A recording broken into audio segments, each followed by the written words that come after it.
राष्ट्रीय खेल दिवस प्रतिवर्ष 29 अगस्त को मनाया जाता है। यह दिन भारत के महान हॉकी खिलाड़ी मेजर ध्यानचंद जी की जयंती का प्रतीक है। ध्यानचंद जी को उनकी अद्भुत खेल प्रतिभा और समर्पण के कारण हॉकी का जादूगर कहा जाता है। उनकी उपलब्धियां केवल खेल तक सीमित नहीं थी, बल्कि उन्होंने पूरे विश्व में भारत का नाम रोशन किया।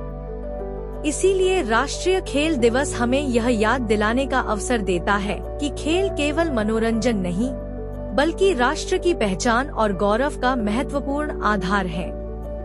विद्यार्थियों के जीवन में खेलों का महत्व असाधारण है। खेल शरीर को स्वस्थ और मजबूत बनाते हैं, साथ ही मानसिक संतुलन भी प्रदान करते हैं। खेलकूद में सक्रिय भागीदारी से एकाग्रता बढ़ती है, आत्मविश्वास पनपता है और तनाव दूर होता है। आज की व्यस्त जीवन शैली और डिजिटल स्क्रीन के बढ़ते उपयोग के बीच खेल हमें सक्रिय और ऊर्जावान बनाए रखने का सबसे सरल साधन है। खेल विद्यार्थियों में अनेक सामाजिक और व्यक्तिगत गुणों का भी विकास करते हैं। जब कोई छात्र टीम खेलों में भाग लेता है, तो वह टीम वर्क, सहयोग और नेतृत्व जैसे मूल्यों को सीखता है। व्यक्तिगत खेल आत्मानुशासन, धैर्य और आत्मनियंत्रण को मजबूत करते हैं। हार और जीत दोनों ही जीवन का हिस्सा है। खेल हमें यह सिखाते हैं कि असफलता अंत नहीं है, बल्कि सीखने और आगे बढ़ने का अवसर है। यह दृष्टिकोण विद्यार्थियों को कठिनाइयों से जूझने और सफल होने की प्रेरणा देता है। खेलों के माध्यम से विद्यार्थियों के सामने असंख्य अवसर खुलते हैं। राष्ट्रीय और अंतर्राष्ट्रीय स्तर पर खिलाड़ियों को अपने देश का प्रतिनिधित्व करने का गौरव मिलता है। सरकार और विभिन्न संस्थाएं योग्य खिलाड़ियों को छात्रवृत्तियां, विशेष प्रशिक्षण, पुरस्कार और सम्मान प्रदान करती हैं। यही नहीं, खेल अब करियर का भी एक मजबूत क्षेत्र बन चुके हैं। खेल प्रबंधन, coaching, fitness training, physiotherapy, sports journalism, खेल आयोजन और यहाँ तक कि ई-स्पोर्ट्स जैसे क्षेत्रों में नए अवसर लगातार बढ़ रहे हैं। यह सभी संभावनाएं विद्यार्थियों के लिए उज्जवल भविष्य का मार्ग खोलती हैं। इसके अतिरिक्त खेल राष्ट्र निर्माण में भी अहम भूमिका निभाते हैं। जब कोई खिलाड़ी अंतर्राष्ट्रीय मंच पर तिरंगा लहराता है, तो पूरे देश का गौरव बढ़ता है। यह एकता, देशभक्ति और सामूहिक गर्व की भावना को प्रबल बनाता है। खेलों के कारण विभिन्न राज्यों, भाषाओं और संस्कृतियों के लोग एक साथ आते हैं और एक भारत, श्रेष्ठ भारत की भावना को साकार करते हैं। विद्यालय स्तर पर खेल गतिविधियां विद्यार्थियों के समग्र विकास का आधार है। यदि विद्यालय नियमित रूप से खेलकूद को प्रोत्साहित करें, तो विद्यार्थियों में अनुशासन और स्वास्थ्य दोनों का समन्वय संभव है। अध्यापक और अभिभावकों को भी बच्चों को पढ़ाई के साथ साथ खेलों के लिए समय देने हेतु प्रेरित करना चाहिए। पढ़ाई और खेल दोनों मिलकर ही एक संतुलित और पूर्ण व्यक्तित्व का निर्माण कर सकते हैं। खेल केवल प्रतियोगिता जीतने का साधन नहीं, बल्कि जीवन जीने की कला भी है। यह हमें धैर्य, ईमानदारी, सहयोग और परिश्रम का महत्व सिखाते हैं।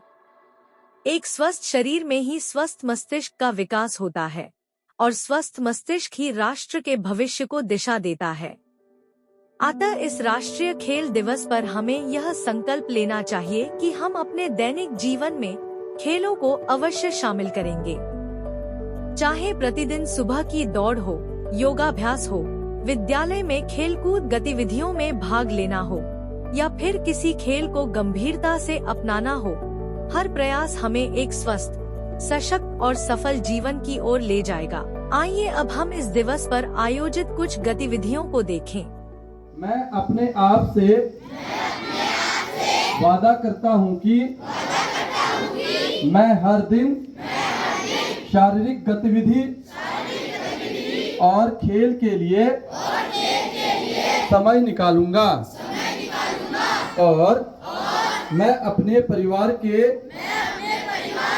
सदस्यों और पड़ोसियों को भी शारीरिक रूप से फिट रहने और भारत को एक फिट राष्ट्र बनाने के लिए प्रोत्साहित करूंगा। जय Hind. Skill in hockey have etched his name in the annals of history. He was known for his extraordinary goal-scoring feats.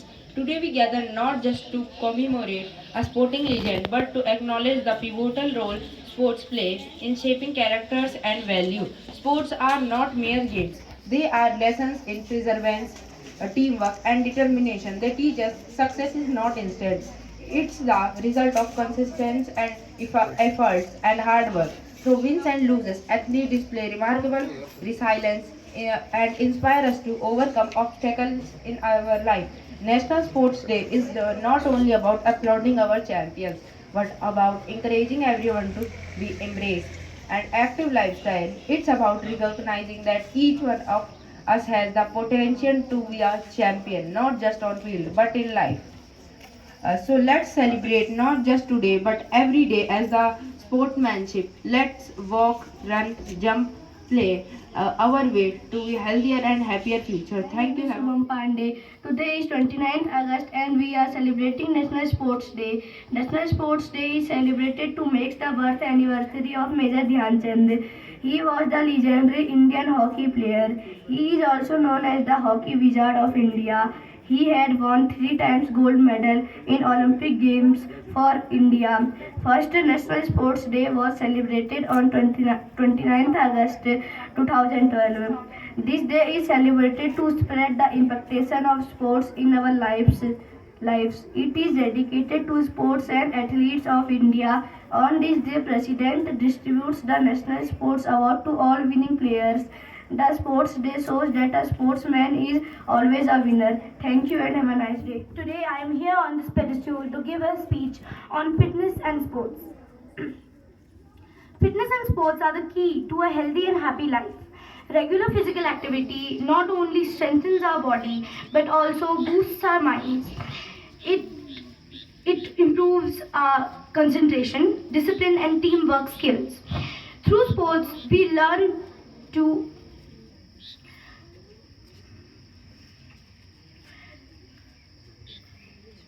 push ourselves beyond our limits, overcome challenges and achieve our goals.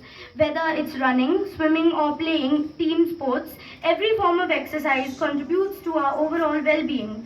So let's make fitness and sports a part of our daily life. Let's get moving, stay active and strive for excellence. Together we can build a healthier and more energetic and a more vibrant community. Thank you and have a nice day. महत्वपूर्ण है। खेल से हम स्वस्थ रहते हैं। खेल हमारे भारत में कई प्रकार के खेल खेले जाते हैं। हॉकी, बैडमिंटन, फुटबॉल, इन खेलों से हम स्वस्थ रहते हैं। खेल खेलना जीवन में बहुत ज़रूरी है। पर अगर हम ये खेल खेलेंगे तो हमें चोट भी लग सकती है और इंडिया में तो ऐसा ही होता है। फॉरेन कंट्रीज़ में अगर आप कोई खेल खेल रहे हैं जैसे स्विमिंग, रनिंग, तो आपको उसी फील्ड में कोई स्पेशलिस्ट मिल जाएगा जो आपको कोच करेगा। पर इंडिया में तो ऐसा होता ही नहीं। तो जब तक आप नेशनल इंटरनेशनल लेवल्स में पहुंच जाओगे तब तक तो आपको बहुत सारे ओवरयूज सिंड्रोम्स हो जाएंगे। टेनिस एल्बो जो टेनिस प्लेयर्स को होते हैं, बहुत सारी चीज़ें ऐसी हो जाएंगी जिनसे आप खेल फ्यूचर में नहीं खेल पाओगे। खेल से हम टीम वर्क और अनुशासन, हार जीत स्वीकार करना भी सीखते हैं। पर खेल से हमें दबाव और तनाव होता है। अगर खेल को तमीज से खेलें और थोड़ा अनुशासन के साथ खेलें तो हमें चोट नहीं लगेगी।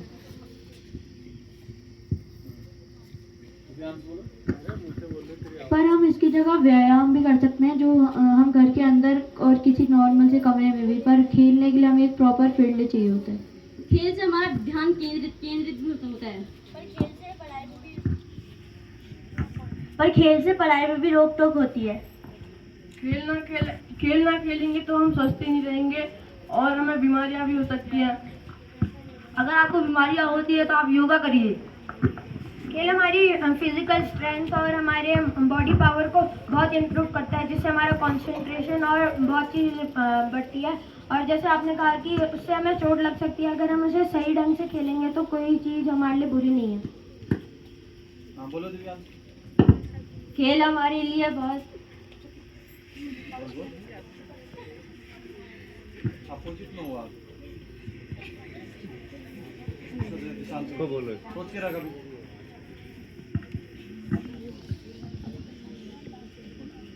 खेलने के लिए पैसे ना हो तो हम खेल नहीं सकते। बिना पैसे का इस्तेमाल किए भी खेला जा सकता है। घर में कितने सारे इंडोर गेम्स होते हैं, उनको भी खेल सकते हैं। पर ऐसा ज़रूरी नहीं है कि हम ओलंपिक में जाएं। और इंडिया में बस और बस क्रिकेट का ही क्रेज़ है। क्रिकेट के अलावा एक चीज़ बताइए, कोई भी इंडियन टीम कबड्डी का, उसमें से किसी भी एक प्लेयर का नाम बता दो।